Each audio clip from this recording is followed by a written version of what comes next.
बुरहान अहमद दूसरी क्लास के तालिब इल्म ने आगूज पब्लिक स्कूल बेटियां कलाम तो तशरीफ लाए ने। ये देखो तुसी ये दूसरी जमात का बच्चा ये अपनी नज़म किस तरह तुहाडे नाल शेयर कर। दादा चंगा सोचा कर, दादा चंगा सोचा कर, दादा चंगा बोलिया कर।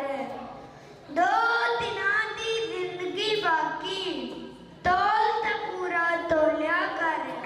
चिमड़ियो मैल फुर्ची जावे, चिमड़ियो मैल फुर्ची जावे, मन अपना भी तोलिया कर। शामा पैन तो पहला पहला बूआ बार दा झोलिया कर। करके खिदमत खातर पूरी बानू दा तू मोलिया कर।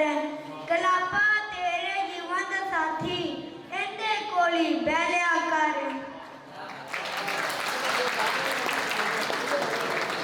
मंजूर साहब मैं गुजारिश करांगा कि बच्चे को जो है ना मैडल पाउण।